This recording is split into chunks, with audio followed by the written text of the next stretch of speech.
پیارے دوستوں، برسوں پرانی بات ہے۔ ملک شام کے ایک شہر میں عبد المجید نامی ایک فقیر رہا کرتا تھا۔ شیخ عبد المجید کوئی معمولی فقیر نہیں تھا۔ لوگ کہتے تھے کہ اس کے پاس اللہ تعالیٰ کی دی ہوئی عزت اور فکر کی ایسی دولت تھی جو کسی بھی بادشاہ کے خزانے سے کم نہ تھی، مگر اس کے کپڑے پھٹے پرانے تھے، دستار میں دھول جمی ہوتی اور وہ صرف ایک لکڑی کے کٹورے سے بھیک مانگا کرتا تھا۔ ایک دن کی بات ہے کہ صبح کا وقت تھا اور سورج کی پہلی کرنیں مسجد کے مینار پر پڑ رہی تھی۔ ایک نوجوان تاجر جس کا نام یونس بن سنام تھا، وہ اپنے اونچے محل سے نکل کر شیخ عبد المجید کے پاس آیا اور اس کے چہرے پر تکبر جھلک رہا تھا اور لباس اتنا قیمتی تھا کہ ہر کوئی رشک کرتا۔ یونس نے شیخ کی طرف دیکھ کر کہا کہ اے فقیر، تیرے پاس آخر کیا ہے؟ تو نے پوری زندگی بھیک مانگ کر ہی گزارا کیا ہے اور مجھے دیکھ، میں کتنا امیر ہوں۔ میرے پاس دنیا کی ہر چیز ہے، روپیہ، پیسہ، مال و دولت، اور تیرے پاس کچھ بھی نہیں۔ اور وہ فقیر شیخ بول کر کہتا ہے کہ میرے پاس اللہ تعالیٰ کی دی ہوئی عزت اور عقل ہی کافی ہے۔ اور فوراً یونس بولا، کیا یہ تیری عقل ہے؟ تو ساری زندگی بھیک مانگ کر گزارا کرے گا؟ شیخ مسکرایا اور بولا کہ بیٹا، تو نے اپنی قسمت کو دولت سمجھ لیا ہے، مگر یاد رکھ، عقل جب تک قسمت سے آگے نہیں چلتی تب تک زندگی کا اصل مقصد ادھورا ہی رہتا ہے۔ یونس ہنس پڑا اور کہنے لگا کہ چل فقیر، اگر تیری عقل اتنی ہی بڑی ہے تو میرے ساتھ چل، میں تجھے ایک ایسے امتحان میں ڈالوں گا، اگر تو وہاں سے پاس ہو گیا تو میں تیرا مرید بن جاؤں گا، ورنہ تجھے اس شہر سے نکل جانا ہوگا۔ اس شیخ نے آنکھیں بند کر کے بس اتنا کہا کہ جو اللہ کو منظور۔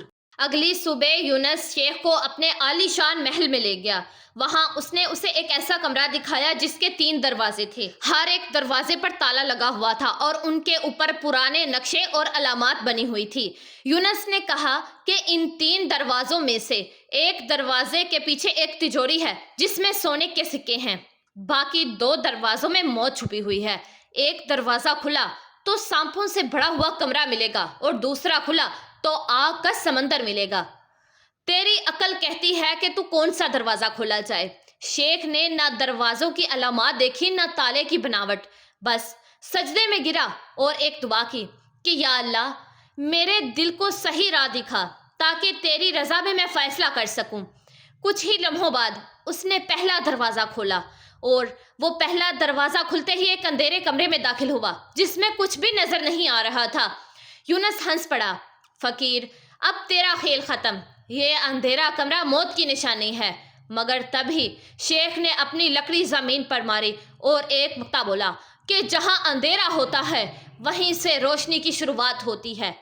کمرے کے اندر ایک روشن دان کھلا اور ایک چھپی ہوئی تجوری نظر آئی۔ جب تجوری کو کھولا گیا تو اس میں واقعی ہی سونے کے سکے تھے اور ساتھ ہی ایک کاغذ بھی رکھا ہوا تھا جس پر لکھا ہوا تھا کہ عقل سے کام لینے والا کبھی خالی ہاتھ نہیں لوٹتا۔ اس واقعے کے بعد یونس کا چہرہ ہی اتر گیا۔ اس نے پہلی بار یہ محسوس کیا کہ اس کی دولت اور تجارت شیخ کی حکمت کے سامنے کچھ بھی نہیں ہے، مگر غرور جلد نہیں جاتا۔ اس نے سوچا کہ اب ایک اور امتحان لیا جائے، ایک ایسا امتحان جو فقیر کو اس کے حال پر چھوڑ دے۔ اس بار یونس نے شیخ کو شہر کے باہر ایک ویران علاقے میں لے جا کر چھوڑا اور کہا کہ یہاں صرف ایک کنواں ہے، نہ کوئی کھانا، نہ پانی اور نہ آدمی۔ اگر تو واقعی ہی عقل والا ہے تو 3 دن میں اس ویرانے سے نکل کر واپس شہر آ جانا، ورنہ میں سمجھ لوں گا کہ تیری عقل فریب تھی۔ شیخ نے کوئی جواب نہ دیا، بس اپنی چپل اتاری، زمین پر بیٹھ گیا اور کہا کہ جو میرا اللہ چاہے گا وہی ہوگا۔ رات کا سناٹا تھا، آسمان پر ستارے پھیلے ہوئے تھے اور دور سے لمریوں کی آوازیں آ رہی تھی۔ شیخ عبد المجید نے وضو کیا اور 2 رکعت نماز ادا کی اور پھر صوفیانہ انداز میں تسبیح کرنے لگا۔ تیسرے روز صبح جب سورج نکلا تو یونس اپنے نوکروں کے ساتھ آیا تاکہ فقیر کی لاش دیکھ سکے، مگر حیرت کی بات تو یہ تھی کہ شیخ اس کنویں کے پاس بیٹھا ہوا تھا، نہ صرف زندہ تھا بلکہ اس کے پاس ایک بکری اور کچھ کھجوریں بھی تھی۔ یونس نے شیخ سے پوچھا کہ یہ کیسے ممکن ہے؟ شیخ نے مسکرا کر جواب دیا کہ قسمت اس پر مسکراتی ہے جو اللہ تعالیٰ کی راہ میں صبر کرتا ہے۔ ایک راہگیر جو راستہ بھٹک گیا تھا مجھے دیکھ کر رک گیا اور مجھ سے دعا مانگی۔ میں نے اسے راستہ بتایا اور بدلے میں وہ مجھے یہ بکری اور کھجوریں دے گیا۔ پہلے امتحان میں شیخ کی عقل نے اسے کامیاب کیا اور دوسرے امتحان میں اس کے صبر اور توکل نے۔ یونس اب اندر ہی اندر ٹوٹنے لگا، مگر اس نے ابھی ہار نہیں مانی۔ یونس اب اس بات کو کسی بھی طرح ہضم نہیں کر پا رہا تھا کہ ایک فقیر جس کے پاس نہ مال ہے، نہ دولت، نہ تجارت، نہ خدمتگار، وہ کیسے اتنا عقل مند ہو سکتا ہے۔ لیکن ایک بات وہ بھول گیا تھا کہ عقل صرف کتابوں اور سودوں میں نہیں، دل کی روشنی اور توکل میں بھی ہوتی ہے۔ ایک رات اپنے محل کے اونچے برج پر بیٹھا یونس اپنے وزیر سے کہنے لگا کہ اس فقیر نے میری ناک کٹوا دی ہے۔ لوگ اب مجھے نہیں، اسے حکمت والا سمجھنے لگے ہیں۔ میں اسے ایک ایسا امتحان دوں گا جہاں نہ عقل کام آئے گی، نہ قسمت، صرف چالاکی اور فریب چل پائیں گے۔ وزیر نے آنکھیں جھکا لی اور کہا، مگر حضور، اگر وہ واقعی ہی اللہ کا نیک بندہ ہے تو ظلم کی ہر چال الٹی بھی پڑ سکتی ہے۔ یونس نے کہا کہ اب وہ فقیر شہر کے سامنے میری عزت کا جنازہ نکال رہا ہے، اب یہاں میں رہوں گا یا وہ۔ یونس نے شہر میں اعلان کروا دیا کہ ایک تاجر کو سفر ہند پر روانہ ہونا ہے، جو بہت اہم تجارتی معاہدہ ہے۔ ہمیں اس کے ساتھ ایک ایسا آدمی چاہیے جو راستے میں اس کے مال و دولت اور امانتوں کی نگرانی کرے۔ اس کام کے لیے اسے 10,000 دینار ملیں گے، لیکن شرط یہ ہے کہ اگر راستے میں ایک بھی غلطی ہوئی تو اس کی جان لے لی جائے گی۔ یہ اعلان شیخ تک بھی پہنچا۔ کچھ صوفی شاگردوں نے اسے منع کیا۔ حضور، یہ تو یونس کی چال ہے۔ شیخ نے مسکرا کر کہا کہ جس کی عقل کا سہارا اللہ کی رضا ہو وہ کسی کی چال سے نہیں ڈرتا۔ شیخ عبد المجید قافلے پر جانے کے لیے تیار ہو گیا۔ اگلی صبح جب قافلہ روانہ ہوا تو یونس بھی اس تاجر کے بھیس میں تھا، نقاب اوڑے ہوئے۔ قافلے میں اونٹ، مال سے لدی ہوئی گاڑیاں اور حفاظت کے لیے پہرے دار تھے۔ شیخ کو راستے بھر خدمت میں لگایا گیا، کبھی اونٹوں کی رسیاں باندھنا، کبھی پانی لانا، کبھی مال کی دیکھ بھال کرنا، مگر ہر بار شیخ نے نہ صرف کام کیا بلکہ ایسے ترتیب سے کیا کہ راستہ بھی آسان ہو جائے۔ ایک رات جب سب سو رہے تھے، یونس نے ایک تھیلی مال کی چرا کر ریت میں دبا دی اور اگلی صبح ہنگامہ مچا دیا۔ ہماری امانت ایک غائب ہے اور اس پر نگرانی کس کی تھی؟ قافلے کے تمام لوگوں نے کہا کہ نگرانی تو اسی شیخ فقیر کی تھی۔ قافلے والوں نے شیخ کی تلاشی دی، مگر شیخ کے پاس تو کچھ بھی نہ ملا۔ تب یونس نے کہا کہ اب یہ قبول کرے کہ یہ مال اسی نے چرایا ہے یا پھر حق کے طور پر اس کی جان لے لی جائے۔ شیخ کو ایک درخت سے باندھ دیا گیا۔ گرمی کا فل موسم تھا، چاروں طرف دھوپ اور پیاس کی مار تھی اور شیخ پیاس کی وجہ سے کمزور ہوتا جا رہا تھا۔ قافلے کے تمام لوگ تماشا دیکھنے لگے۔ شیخ نے پھر تسبیح اٹھائی اور دعا کرنے لگا۔ اسی وقت ایک چرواہا جو دور سے بکریاں چرا رہا تھا دوڑتا ہوا پاس آیا اور اس نے کہا کہ میں نے کل رات ایک آدمی کو اس ریت کے نیچے کچھ دباتے ہوئے دیکھا تھا۔ جب میں نے پوچھا تو وہ ڈر کر بھاگ گیا۔ چرواہے نے کہا کہ چلو میں آپ لوگوں کو اس جگہ پر لے کر جاتا ہوں۔ قافلے والے چرواہے کے ساتھ تھیلے کی طرف دوڑ پڑے اور جب ریت کے اس تھیلے کی کھدائی کی تو تھیلی اندر دبی ہوئی تھی۔ قافلے والوں نے کہا کہ ارے یہ چرواہے، یہ تو بتاؤ وہ آدمی آخر کون تھا جس نے یہ کارنامہ کیا؟ چرواہے کی نظر سیدھے یونس کی طرف گئی۔ یونس نے شرمندگی سے اپنی نگاہ کو نیچے کر لیا۔ شیخ کی رسیاں کھولی گئیں۔ یونس نے خاموشی سے نقاب اتارا اور زمین پر سجدہ کر دیا اور شرمندگی سے کہنے لگا کہ اے عبد المجید، تو سچا فقیر ہے اور میں جھوٹا بادشاہ۔ میری عقل میرے غرور میں ڈوبی ہوئی تھی اور تیری عقل اللہ تعالیٰ کے نور سے روشن تھی۔ مجھے معاف کر دو۔ شیخ نے اسے اٹھایا اور کہا کہ جسے عقل اللہ کے در سے ملے وہ معافی دینے میں دیر نہیں کرتا۔ شیخ نے یونس کو معاف کر دیا۔ جب قافلہ واپس شہر میں پہنچا تو شہر کے تمام لوگ جمع ہو گئے۔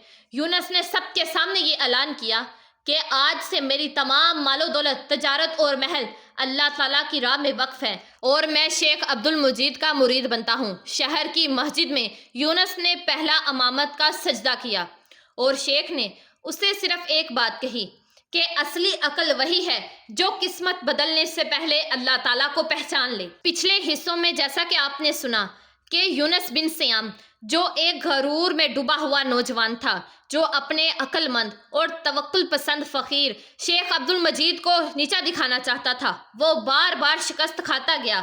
آخر کار اس کا دل ٹوٹتا گیا اور وہ توبہ کرتا ہے اور شیخ کا مرید بن جاتا ہے۔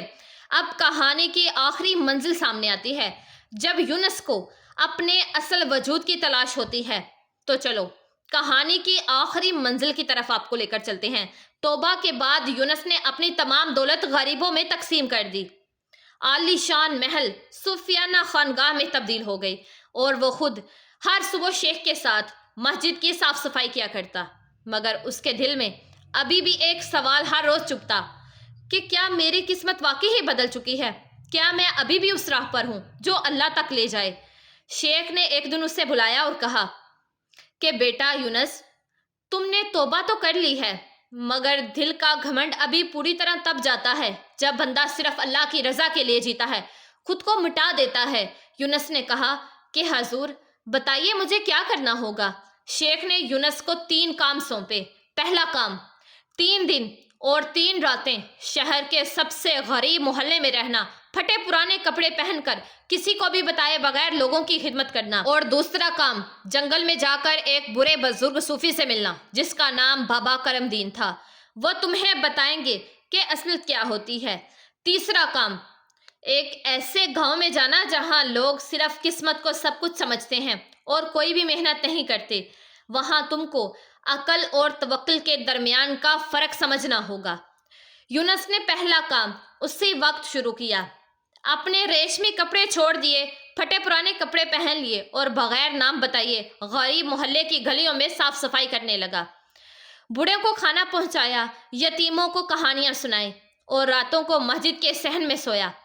تیسرے دن ایک بوڑھی عورت نے کہا کہ اے میاں، تو کون ہے جو ہمارے بچوں کے لیے کھانا لایا اور خود بھوکا رہا؟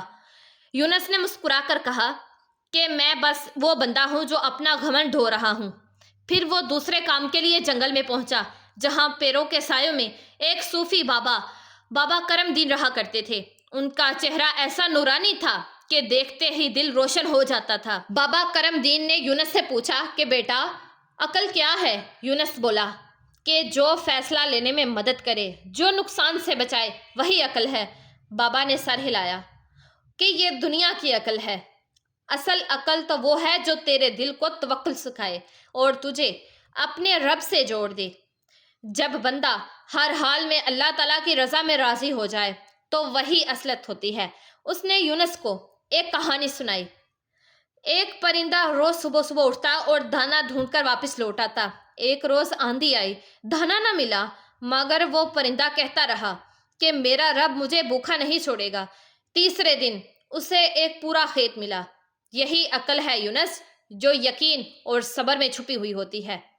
اب یونس آخری امتحان کے لیے ایک گاؤں میں پہنچا جہاں کے لوگ کہتے تھے کہ جو قسمت میں ہوگا وہ مل جائے گا، محنت کرنے کا کیا ہی فائدہ۔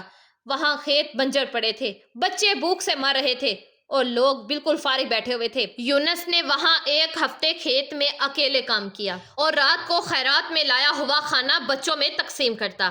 ایک دن گاؤں کا سردار وہاں آیا اور بولا کہ تو پاگل ہے کیا؟ اکیلا کام کر رہا ہے، ہم تو قسمت کے بھروسے ہی جیتے ہیں۔ یونس نے جواب دیا کہ قسمت اللہ تعالیٰ کی ہے، مگر ہاتھ تو تمہارے ہیں۔ اللہ تعالیٰ نے تمہیں عقل اسی لیے دی کہ تم فیصلہ کرو، محنت کرو اور پھر نتیجہ اس پر چھوڑ دو۔ یونس نے گاؤں والوں کو ایک بنجر کھیت دکھایا جو اب ہرا بھرا ہو گیا تھا۔